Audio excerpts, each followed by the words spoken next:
الله أكبر الله أكبر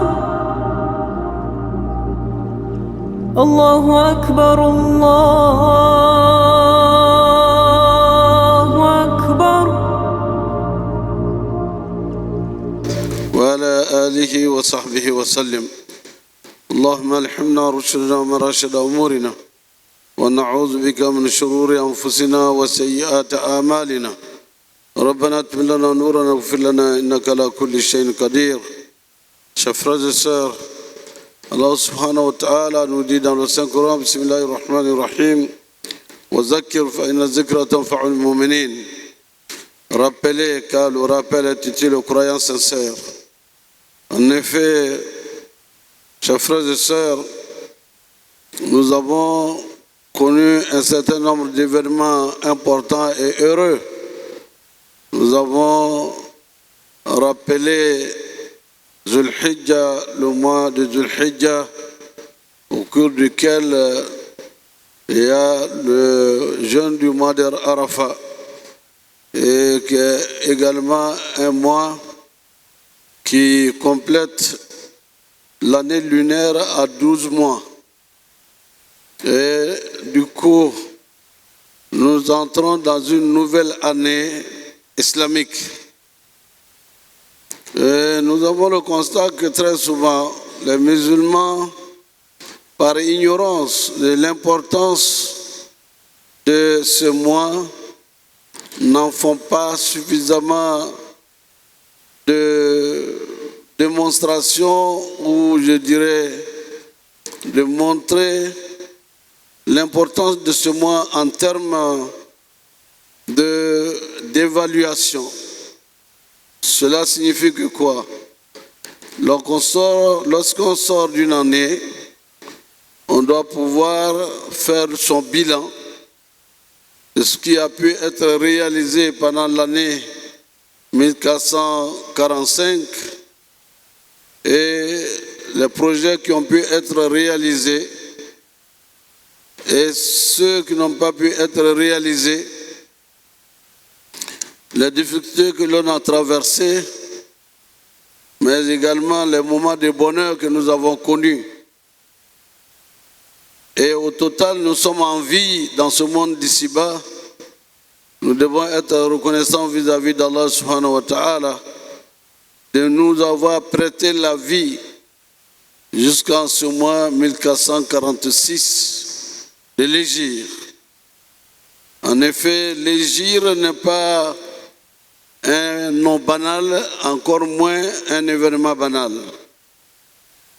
Le choix du calendrier lunaire a fait l'objet de concertations entre les compagnons du prophète sallallahu alayhi wa sallam au temps de Sayyidina Omar radiyallahu anhu. Les musulmans se demandaient, les Iraniens ont leur calendrier zoroastrien et d'autres Persans ont leur calendrier alors qu'ils sont musulmans. Et les Arabes avaient leur tradition également, dans leur tradition des calendriers. Et il fallait faire la démarcation entre l'ancienne tradition pour voir, selon l'éthique et la morale islamique, les besoins de l'unité de la communauté musulmane, qu'est-ce qu'il fallait décider. Alors que le messager d'Allah n'a pas laissé d'instruction, bien que Allah subhanahu wa ta'ala ait indiqué dans le Coran, dans l'année, il y a 4 mois sacrés. Et parmi les mois sacrés, le premier des mois sacrés, c'est le mois de Muharram. Et comment faire le choix du calendrier islamique? Il y a eu une réunion académique, de réflexion, d'échange, pour savoir quelle date peut-on choisir. Certains compagnons avaient proposé la date de la naissance du prophète Mohammed sallallahu alayhi wa sallam. Ça pourrait ressembler à ce qui est déjà connu, la date qu'aurait choisie les Nasara. Et les dates des Iraniens, par exemple, comme les Persans, se réfèrent à l'adoration du soleil, les Zoroastriens, et d'autres calendriers qui existaient selon les saisons. Les échanges, chacun d'autres avaient proposé que ce soit la bataille de Badr où il y a eu la victoire écrasante des musulmans sur les mécréants, sur les infidèles. Ça aurait pu avoir un sens également. Mais pour éviter que cet événement ressemble à un souvenir de guerre, quelle que soit l'issue, ça aurait suscité d'autres arrière-pensées.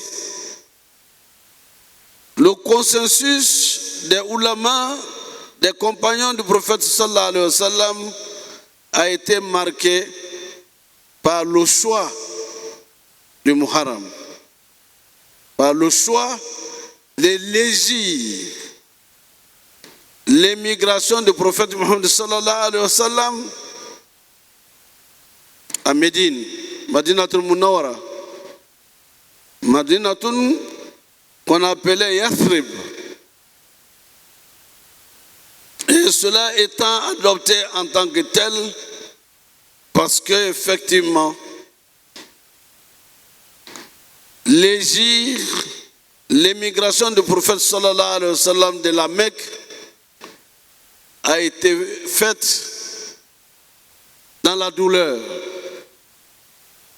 dans les difficultés, au moment où le messager et ses compagnons étaient martyrisés, étaient pour la plupart et d'autres sous la torture des non-musulmans, alors qu'ils étaient pratiquement tous des mêmes familles qui se connaissaient, mais pour l'islam, que ceux-là ne voulaient pas qu'on pratique sur la terre de la Mecque, ne voulaient pas laisser les musulmans dans leur liberté de pratiquer l'islam. Comme quoi ça n'a pas commencé aujourd'hui. Toi qui as embrassé l'islam, tu es stigmatisé par ta famille que tu es devenu djoula, il est devenu arabe. Donc il prie comme il est devenu musulman. Ça se voit dans nos communautés, dans les communautés ici et ailleurs. Et ça se voit en Amérique, ça se voit en Europe. Vous sortez de votre famille pour avoir rencontré l'islam et aimé l'islam, vous êtes stigmatisé. On vous parle de terrorisme, on vous parle de l'islam, d'extrémisme, de tous les ismes négatifs. Alors que le message de l'islam est un message de paix, d'amour.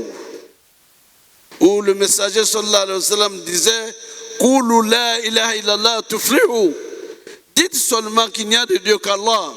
Vous serez sauvés dans votre vie d'ici-bas et vous serez sauvés dans la vie de l'au-delà. L'hégire a été ordonné par Allah que le messager quitte la Mecque pour aller à Médine à 450 km. Vous connaissez bien cette histoire. Le messager qui est sorti avec son ami Abu Bakr Siddiq pour prendre la route de Médine. Pendant des heures et des heures, il n'y avait pas d'autoroute, il n'y avait pas de route bien connue.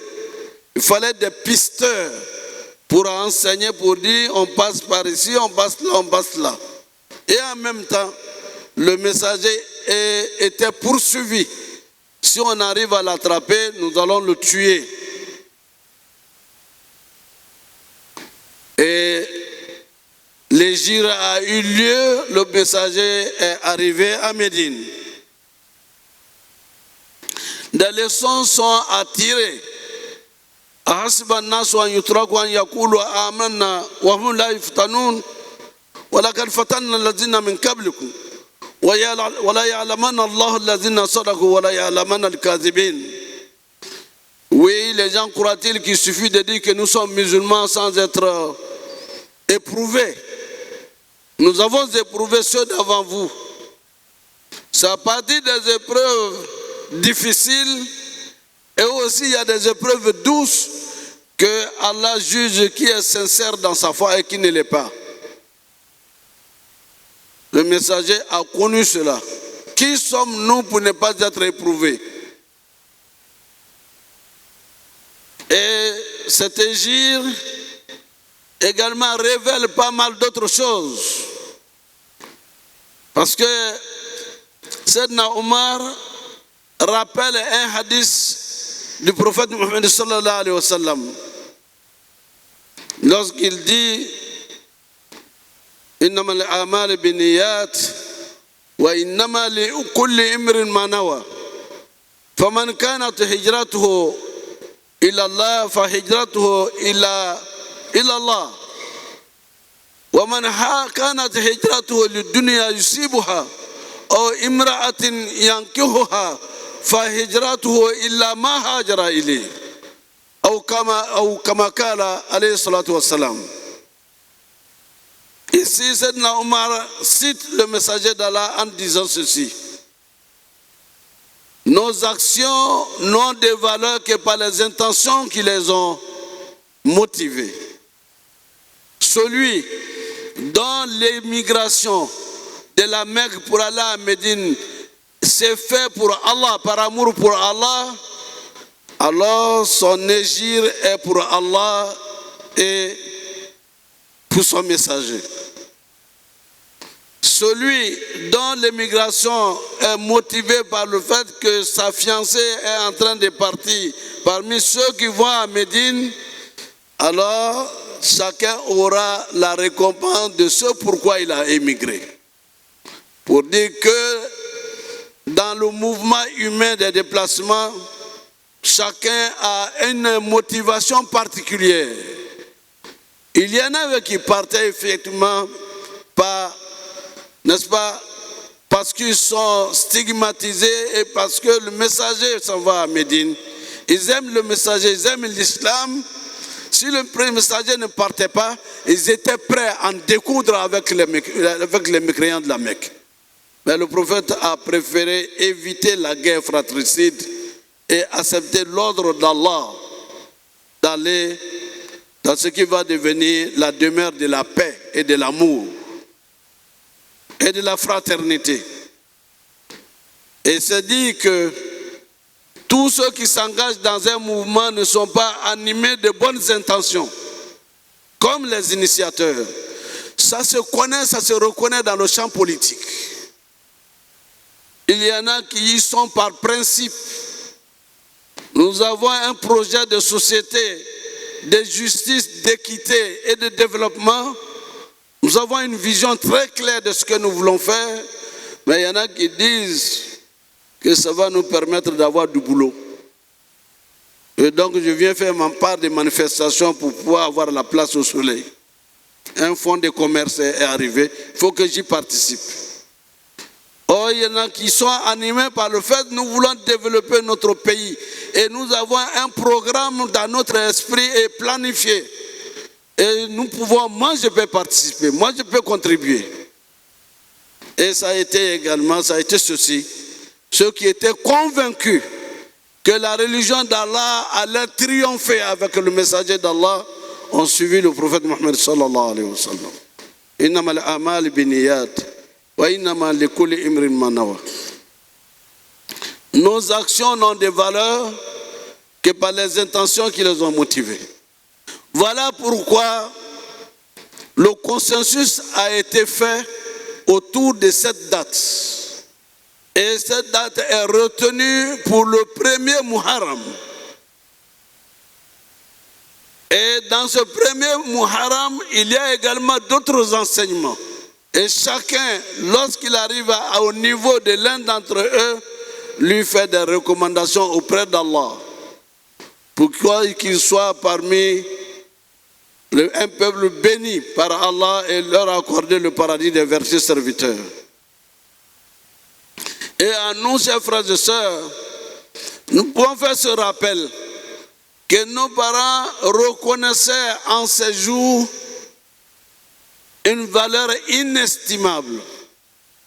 Parce que sachant un événement qui réjouit le messager d'Allah, ne peut que réjouir le croyant sincère, qui nous amenait le jour de ce jeûne de 2 jours, le lendemain, où à la rupture de jeûne, on partageait des repas entre les familles. Les neveux et les nièces venaient faire des petites manifestations d'amitié et de fraternité et d'amour pour leur oncle et pour leur tante. On appelait Bramo Lafa. Et c'est l'occasion de nourrir davantage sa famille pour resserrer les liens de parenté, d'amour et d'affection. C'était tout et ce n'était pas moins que ça. Et ce qui est appelé dans d'autres traditions, à l'intérieur de la famille musulmane, le jour de consommation de pintades, kamido, autant d'éléments que nous avions socialisés et même inculturés de façon à ce que ça devienne un événement de bonheur, de joie pour les musulmans que nous étions et que nous sommes, que nous demeurons. Il est donc important de se souvenir de ce temps pour que l'histoire, et un des penseurs nous le disait, le monde est vieux, l'avenir sort du passé. Il est donc important que nous musulmans, autant les autres aujourd'hui, aucun calendrier au monde aujourd'hui ne peut être écrit et publié sans avoir les dates islamiques auxquelles les musulmans tiennent. Regardez tous les calendriers grégoriens. Les fêtes musulmanes, on nous approche. Quelles sont les dates des fêtes musulmanes dans l'année pour que ce soit mentionné? Si vous ne le faites pas parce que les musulmans ne sont plus 800 millions de personnes, ils sont plus de 2 milliards, vous allez le faire parce que vous avez des usines qui marchent et vous avez des produits à vendre et les musulmans ne peuvent plus être ignorés dans le monde. Les musulmans ne peuvent pas être ignorés dans le monde. Faisons en sorte que nous puissions donner de la valeur à ce qui a de la valeur. Cela signifie que nous devons, à l'occasion de cette année nouvelle, formuler des vœux. Et je formule les nôtres, les imams de la mosquée, nos vœux les meilleurs pour vous, pour nos enfants, de santé, de longévité, de prospérité, de succès et de paix dans toutes nos entreprises. Que le Seigneur du monde nous oriente vers ce qu'il y a de bien pour nous dans ce monde d'ici-bas et dans le monde de l'au-delà, qu'Allah nous accorde le paradis des vertueux serviteurs. Qu'Allah accorde le paradis à nos parents qui nous ont précédés dans l'au-delà et dans la foi de l'islam. Fasse Allah que nos enfants soient nos héritiers dans la foi et dans la voie de l'islam. Qu'Allah mette la baraka dans leur vie et dans leur savoir, dans leur science, afin qu'ils deviennent nos héritiers dans nos mosquées et dans tous les espaces, Inch'Allah. Qu'Allah nous évite et évite à nos enfants toutes les voies de perdition, la drogue, la fornication et tout ce qui entraîne aujourd'hui le monde dans des voies de perdition. Qu'Allah nous protège et protège nos enfants et protège notre progéniture. Chers frères et sœurs, c'est cela, n'est-ce pas, le nouvel an islamique qui doit nous être cher, un moment de souvenir et de rappel. Qu'Allah nous guide dans le droit chemin, qu'il nous guide dans le chemin de ceux qui l'ont comblé de ses bienfaits. أقول قولي هذا واستغفر الله لي ولكم ولسائر المسلمين من كل ذنب فاستغفروه إنه هو الغفور الرحيم. ala sangura dia ana sangura here ko dama ala mo kala sangura baraka ko dama ala mo kala sangura salama sangura kadia anna kadia nga jamana ula ala mo kala balaw ni fitna min banga jamana ula san yoro be wati be kan kisama ka atasma dufe ala mo kala cheben kamben ko do ani nyonje ala o kanye ala salama ya kurota akurota loni ala o dama akurota nafru sinima ala o dama abe kurota ni baraka mi ani demaraka mi ko de dama ala mo keram o demu be ko la nyanye ko keslama brebre ko keslama ya tabaye ala mo kelanye amare sama mo yara lebe ika ko ba ke ko baye anga slama ya san ko balo an fa utunga lo an be me utunga lo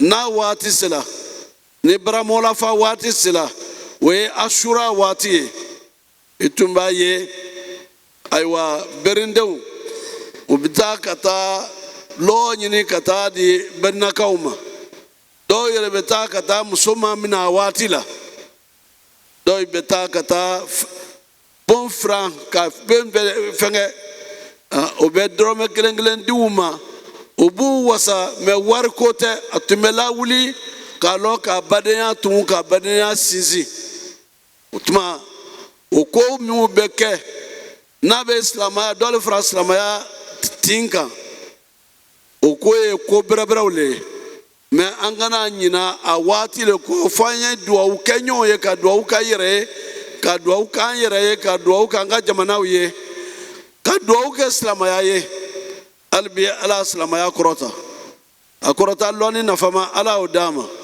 ala kana nabla ala anjugu kun wosiya ala kana ngayre juye ala na jamana nyasma jamana mu ba na minna ala nyasma ni kele bando o bela denna ala mo kala kele mu be yorora be frafina yororo ka kele dufe ala mo kala ne mane baraka mu be du kuro kuro be yororo ko dama ala mo kala anga do suta anini teleta ka be minanye ala o kanye اللهم صل على محمد وعلى آل محمد كما صليت على إبراهيم وعلى آل إبراهيم اللهم بارك على محمد وعلى آل محمد كما باركت على إبراهيم وعلى آل إبراهيم في العالمين إنك حميد مجيد اللهم ربنا تقبل منا إنك أنت السميع العليم وتب علينا مولانا إنك أنت التواب الرحيم واغفر لنا ذنوبنا وكفر عنا سيئاتنا توفنا مع الأبرار اللهم اعز الإسلام والمسلمين وأذل الشرك والمشركين اللهم انصر عبادك المؤمنين اللهم انصر من نصر الدين واخذل من خذل المسلمين يا رب العالمين اللهم لا تدع لنا في مقامنا هذا ذنبا إلا غفرته ولا حما إلا فرجته ولا مريدا إلا شفيته ولا عيبا إلا سترته ولا عسيرا إلا يسرته ولا ميتا إلا رحمته ولا عدوا إلا خذلته ولا حاجة من حوائج الدنيا والآخرة هي لك رضا لنا فيها الصلاة إلا عينتنا على قضائها ويسرتها بمنك أكرمك يا أرحم الراحمين يا رب العالمين اللهم اغفر لنا والوالدين ووالد والدينا وارحمهم كما ربونا صغارا يا رب العالمين اللهم أحسن عاقبتنا في الأمور كلها وأجرنا من خزي الدنيا وعذاب الآخرة توفنا مسلمين والحقنا بالصالحين وصلى الله تبارك وتعالى على عبده ورسوله محمد المصطفى عليه وصحبه وسلم سبحانك اللهم بحمدك نشهد أن لا إله إلا أنت نستغفرك ونتوب إليك سبحان ربك رب العزة ما يصفون وسلام على المرسلين والحمد لله رب العالمين.